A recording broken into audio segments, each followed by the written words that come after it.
Hello everybody, this is Tip Top MTG here today with another MTG Arena video.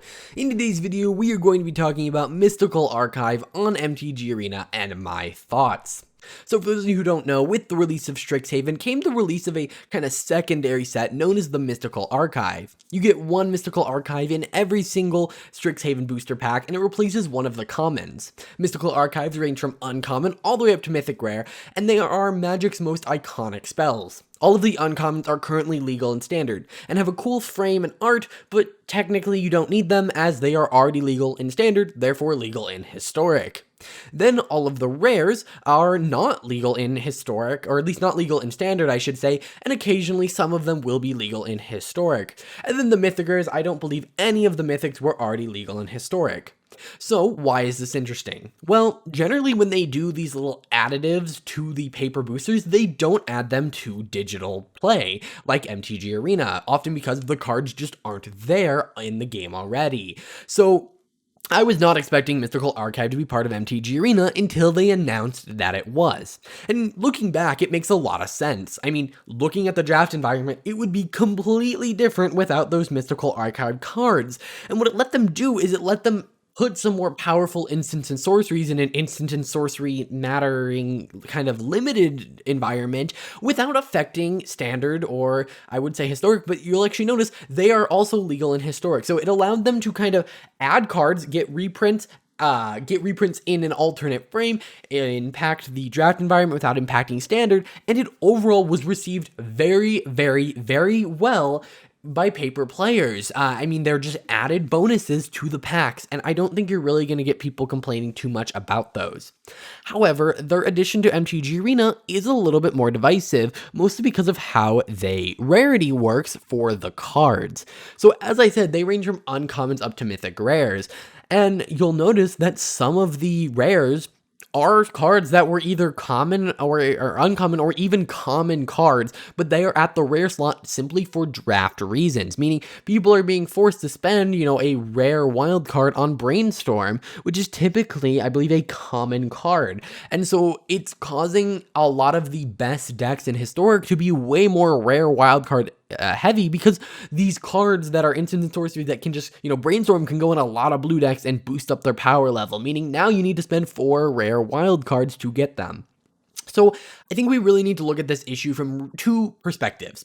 Looking at them, pretending that we got all of the cards. Let's start with that.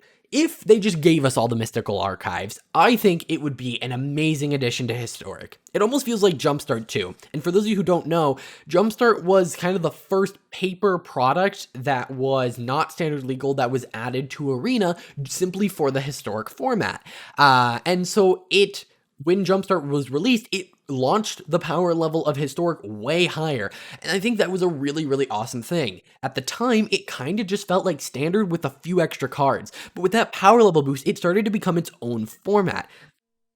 It really gained that non-rotating, higher power level format kind of vibe to it, if I can't find a better way to say that, compared to standard, where typically you get these themes that rotate in and out and everything's a little bit lower power level, so Historic really became its own format with the release of Jumpstart. However, this feels like that again. This time we are getting some of the most powerful spells in Magic, of course with a couple banned, and it really seems like it has pushed the power level up.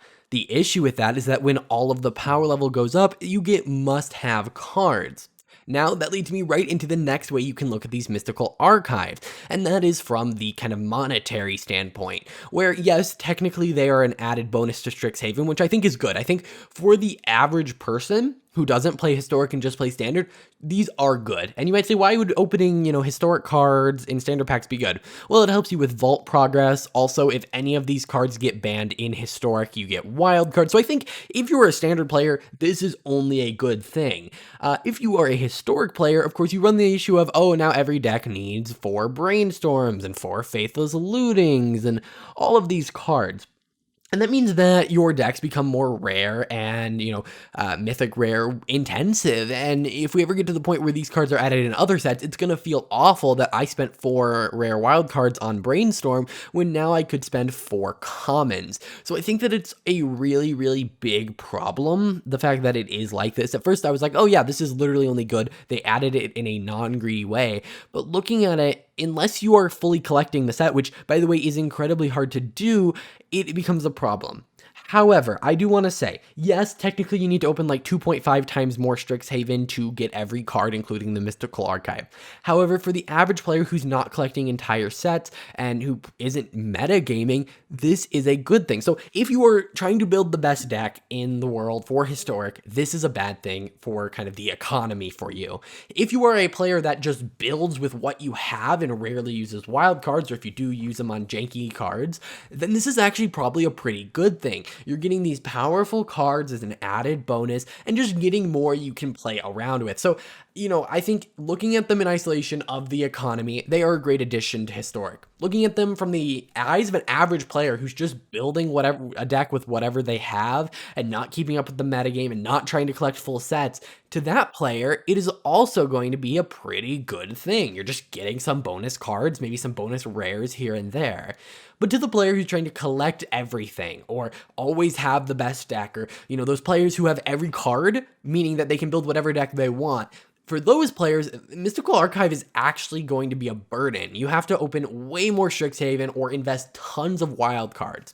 Me, I don't fall so much into the I don't try to build a meta deck. I do, and I don't fall into the I collect every card, so I kind of am somewhere in the middle, where the fact that they're the rare wild cards is really annoying, but I'm not constantly building these new competitive decks, so I can kind of spare them.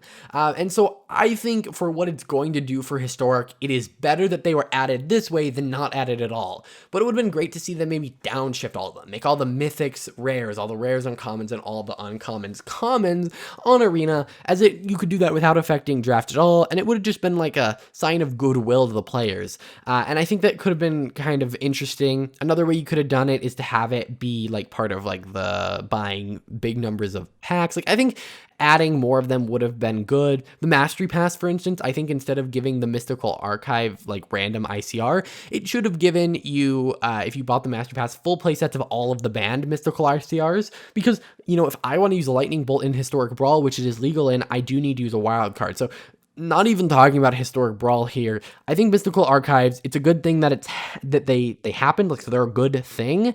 I just think that with some very slight tweaks, they could have been one of the best additions to MTG Arena ever. Either way, guys, that is going to do it for this video. I hope you enjoyed. I've done lots of different parts of reviews. I've done like the Commander review, I've done the normal set review, and I thought it would be time to talk a little bit about Mystical Archives on Arena. I think they're great for Historic in terms of what they offer for the metagame, but to players who are tight for rare wild cards, they may end up just leaving them further behind. Either way, see you in the next one. Bye.